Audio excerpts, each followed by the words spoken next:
Hey everybody, AmpRepairGuy.com, 203-892-4119. So we have another Ameritron Al-811 here in for repair. I have a couple more of these, either the 811 or 811H in boxes. I have to pull those out today. And TL922 here also, just never ending. So anyway, I already took a quick peek at it. I'm going to replace the screw in the plate choke. The air variable capacitor is not turning, the one on the plate side. So I will tighten up on the set screws and check all the plates out. It needs new S0-239 connectors. So it slips right in and out. This one isn't as bad, but still not super tight. This is the important one, the output one, so I'll change those with brand new ones.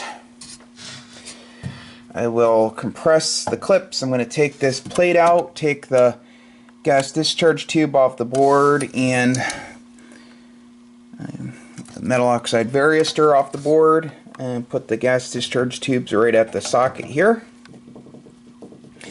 And the reason for doing that is so if a tube, gosh forbid, ever had an anode to filament short, it would be brought right to ground at the socket instead of going all the way back through the filament choke, through the traces on the board to that gas discharge tube. So, okay, so I'm going to get to work, and I'm going to put my music on, and put my music on, then get to work, and then I'll be back when it's all finished. See you guys soon. Okay, so I'm back with the completed Ameritron Al-811. So I replaced the S0-239 connectors with new ones, took out the metal oxide varistor and the stock gas discharge tube, and also replaced the short screw for the plate choke with a longer one. Touched up on solder joints, tightened hardware. You can see the new gas discharge tube.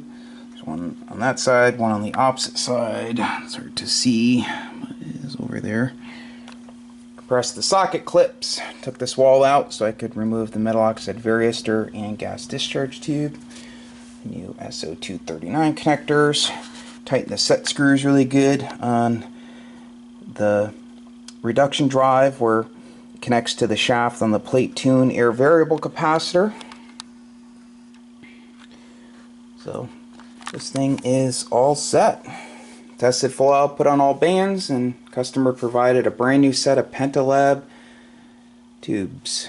So if you need an amplifier repaired, feel free to give me a call. My phone number is 203-892-4119. That's 203-892-4119. And my website is AmpRepairGuy.com. Thanks for watching. 73.